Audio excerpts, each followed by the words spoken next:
नमस्कार, स्वागत है आप सभी का। आप देख रहे हैं ग्लोबल अड्डा और मैं हूं आपके साथ पुनीत मिश्रा। डोनाल्ड ट्रंप ने खुद को दुनिया में शांति दूत दिखाकर नोबेल प्राइज का सपना देखा, लेकिन उनका पासा उल्टा पड़ता दिखाई दे रहा है। जिन खाड़ी देशों से वो रिश्ते संभाल रहे थे, अब उन्हीं पर अरब देशों को का भरोसा टूटता दिख रहा है। और इसकी वजह इजराइल का हालिया हमला, जिसने कतर समेत पूरे अरब जगत को झकझोर दिया और एक भी करके खड़ा कर दिया। हाल में इजराइल ने कतर की राजधानी दोहा में एक इमारत पर मिसाइल दागी और इसमें ये कहा गया कि हमास के नेता ठहरे हुए थे, हमने उनको टारगेट किया। आईडीएफ ने इसकी बाकायदा जिम्मेदारी ली, इजराइल ने इसकी जिम्मेदारी ली और कहा कि हम ऐसा करते रहेंगे। तो इस हमले में न सिर्फ हमास के बड़े चेहरे मारे गए, बल्कि कतर का एक सुरक्षा अधिकारी भी जान गंवा बैठा। इसकी वजह से कतर समेत सारे अरब देशों में गुस्से की आग भड़क गई है। सबसे बड़ी बात क्या है? सबसे बड़ी बात यह है कि कुछ कतर हुआ, मिस्र हुआ, ये ऐसे मुल्क हैं जो कहीं ना कहीं कोई कॉन्फ्लिक्ट है उसे ख़त्म कराने के लिए अपनी तरफ से मीडिएटर की भूमिका या मध्यस्थता करते हैं। और ऐसे में यहाँ पर भी मध्यस्थता की ही भूमिका कतर निभा रहा था। सवाल ये है कि जहाँ पर मध्यस्थता हो रही हो, जहाँ पर किसी चीज़ का हल निकाला जा रहा हो, उसके बीच में क्या कोई एक मुल्क, दो मुल्कों जिनके बीच में लड़ाई चल रही हो, क्या उसमें एक व्यक्ति वहाँ पर मध्यस्थता वाली जगह पर हमला कर सकता है? सवाल ये भी है। और क्या नियमों के खिलाफ नहीं होगा? क्या इसे ठीक माना जाएगा? अरब मुल्क इसी को लेकर नाराज़ हैं। अरब मुल्कों का गुस्सा सिर्फ इजराइल से नहीं है, बल्कि अमेरिका और ट्रंप से भी काफ़ी है। उनका ये भी कहना है कि ट्रंप को तो पहले से सब मालूम था, लेकिन उन्होंने नहीं रोका और न ही कतर को इसको लेकर कोई वार्निंग दी, चेतावनी दी। इजरायली अधिकारियों ने साफ कहा कि हमले से 1 घंटा पहले नेतन्याहू ने ट्रंप को जानकारी दे दी थी। ऐसे में सवाल यह है कि अगर ट्रंप सच में मीडिएटर थे तो उन्होंने कार्रवाई रोकने की कोशिश क्यों नहीं की? क्योंकि ट्रंप की तरफ से ही ऑफर आया था हमास के पास, और हमास के लीडर्स इसी को लेकर, शांति वार्ता को लेकर वहाँ पर कतर में जाकर बैठे थे।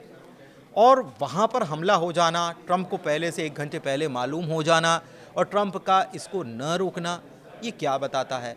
तो इसी को लेकर ये अरब देश नाराज़ हैं और इसीलिए एक मंच पर सभी मुस्लिम देश आ गए। कतर, सऊदी अरब, यूएई, जॉर्डन और बाकी अरब देश इस समय एक सुर में एक ही बात कह रहे हैं कि अब अमेरिका पर भरोसा नहीं है। ये वही देश हैं जो अमेरिका के लंबे समय से सहयोगी रहे हैं। ट्रंप के राष्ट्रपति बनने के बाद अरब देशों ने अमेरिका में खरबों डॉलर का निवेश किया, हथियार के सौदे किए, यहाँ तक कि अभी आपको याद होगा कतर ने ट्रंप को एक लग्जरी बोइंग 747 गिफ्ट में दिया। इसके बदले में उन्हें मिला क्या? धोखा।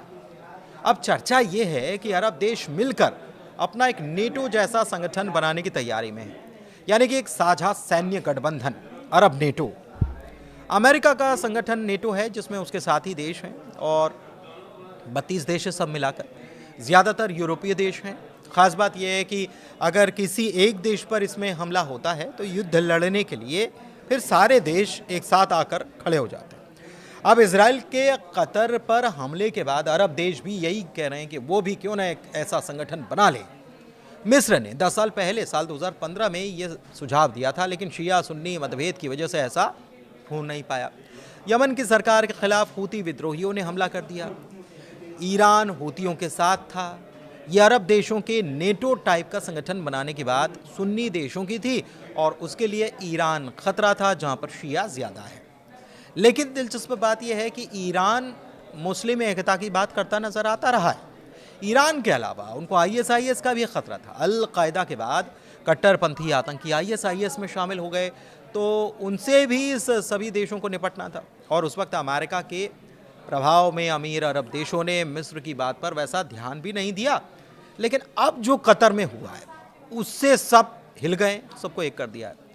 अमेरिका की दोस्ती में दगा पाने के बाद वो अपना इंतकाम खुद कर रहे हैं। इस बार सभी इजराइल के खिलाफ एक हो गए हैं। मिस्र के पास इसमें सबसे बड़ी सेना 4 लाख सैनिकों की है। सऊदी अरब के पास करीब 2.25 लाख सैनिकों की सेना है। F-15 जैसे फाइटर प्लेन है। छोटे से यूएई के पास भी 63,000 सैनिकों की सेना है। रफाल जैसे फाइटर जेट हैं। इराक, ईरान और बहरीन ऐसे देश हैं जहाँ पर शिया सुन्नी दोनों मौजूद हैं।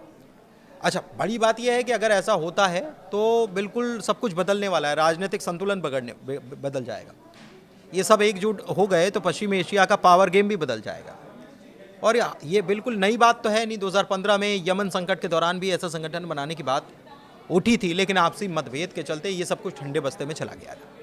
लेकिन इस बार हालात अलग हो गए।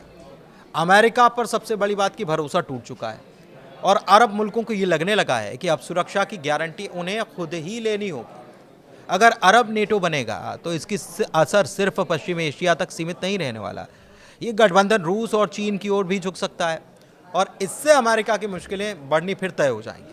इस पूरे समीकरण में पाकिस्तान भी कूदने की कोशिश कर रहा है ताकि इस्लामिक कार्ड खेलकर उसका फायदा उठा। साफ है कि कतर पर इजराइल के हमले ने सिर्फ एक देश को नहीं बल्कि पूरी दुनिया की राजनीति को हिलाकर रख दिया। सवाल अब यह है कि क्या अरब देश वाकई अमेरिका का साथ छोड़कर अपनी राह चुन पाने के रास्ते पर तो हैं, लेकिन क्या चुन पाएंगे? क्या उनका खुद का कमिटमेंट अपने से इतना हो चुका है? क्या एक हो जाएंगे? शिया सुन्नी वाला मसला तो अभी भी है। क्या ईरान को साथ में ले पाएंगे? उसकी भाषा बोल पाएंगे? सवाल कई सारे हैं और इनका जवाब भविष्य में छिपा हुआ है। धन्यवाद।